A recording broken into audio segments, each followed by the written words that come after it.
In this English lesson, I wanted to help you learn the English phrase to keep busy. This is a phrase that we mostly use when talking about people who are retired. My mom is retired. She worked for a long time, and around age 65, she decided to retire. But she likes to keep busy. In English, when you say that someone wants to keep busy, it usually means they don't have a job, but they still like to do things. My mom, in order to keep busy, volunteers at what's called a thrift store. A thrift store is where people donate clothes, and then the people who work there put prices on them and sell them, and the money's used for a good cause. So, in order to keep busy, my mom likes to work at the thrift store. We could also say she likes to keep herself busy. That's another way of saying it. The other phrase I wanted to teach you today is the phrase busy work.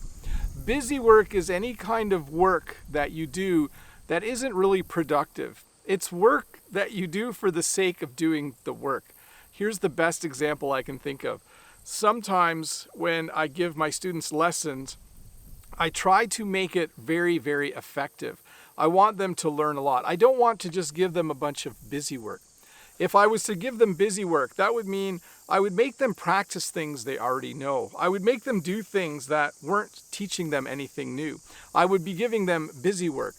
It would just look good. If the principal came in the classroom, it would look like my students were working, but they would just be doing busy work. If I was making them, review things that they learned last year, or if I was making them do something over and over again, it would just be busy work.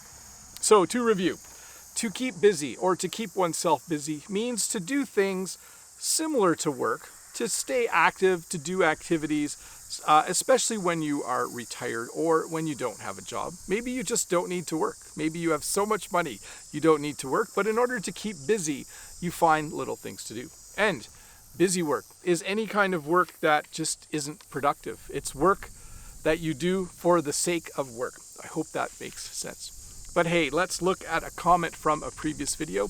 This comment is from Roman, and the comment is this. Hi Bob, many people shy away from public speaking. So do I. Thanks for the lesson.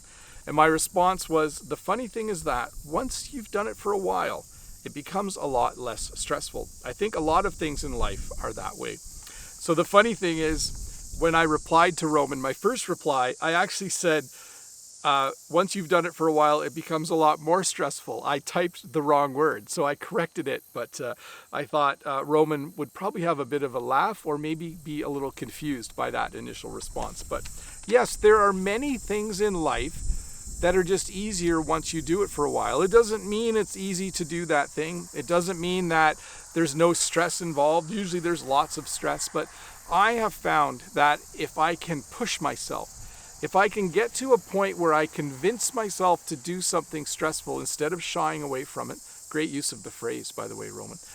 Sometimes you just do it for a while and you become good at it. A great example would be driving, right? When I first started driving, I was a little bit nervous. I didn't like going on highways. I didn't like driving on busy roads or streets. It made me very nervous, but now I don't mind driving at all. I'm still a little bit nervous to drive on a really busy highway, especially if I'm feeling a little bit tired or fatigued. But certainly the more you do something, the easier it gets, doesn't it? So anyways, I just realized I totally forgot to walk around. Sorry about that. I was so engrossed in my teaching, I forgot to walk around. But I'll do that next time. See you in a couple days with another short English lesson. Bye.